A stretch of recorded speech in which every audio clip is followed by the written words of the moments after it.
ururka qurxinta guryaha iyo xafiisyada Tawakkal ee gobolka Togdheer ayaa si weyn uga qayb qaatay ololaha nadaafadda magaalada Burco maanta si wada jir ah looga fuliyay taas oo ku timi baaqi golaha deegaanka degmada Burco. ururkan Tawakkal ayaa goobo kala duwan ka fuliyay ololaha kuwaas oo wata gaadiid iyo dadba waxaana horkacayay gudoomiyaha ururka Salebaan Maxamed Cabdi iyo shaqaalaha ku shaqeeya xirfadda farshaxanka guryaha iyo xafiisyada. Salebaan Maxamed Cabdi gudoomiyaha ururka Tawakkal iyo xubno kamida ururka ayaa sheegay inay ka soo jawaabeen baaqi golaha deegaanka degmada Burco markastana ay diyaar u yihiin horumarka Burco. anagoo ah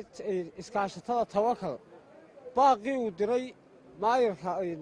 maayirka gobolku si wanaagsan baan uga soo jawaabnay waana shaqaynaynaa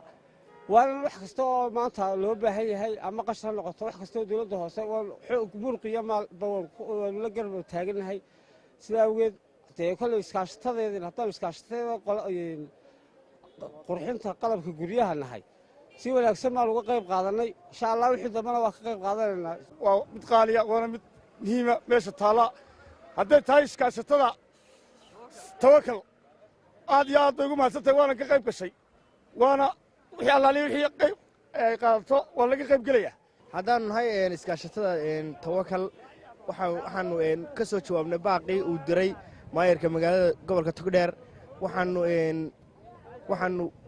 dawladda hoose ee gobolka Togdheer aanu garab taaganahay wax kasto ay dawladda hoose looga baahato anagu reer Burco gobolka Togdheer waxaan leeyahay nadaafadu min al-iimaan nadaafadu waa qayb kamid ah iimaanka haddayna qashiga iska gurin oo aynaan iska hagaajin oo aynaan shakhsi iyo group iyo gobol aynaan u shaqayn nadaafadu magaalada ma yeelanayso biricna yeelan mayso marka anagu haddaan nahay iskaashatada Tawakkal waajibaadkiina lagu lahaa ee wadanku nagu lahaa ee gobolku nagu lahaa ee maayirku uu ka dhawaajiyay anagu waanu gudanay. Cabsa Farax Cabdilaahi iyo Cabdiwasac Maxamed Jaamac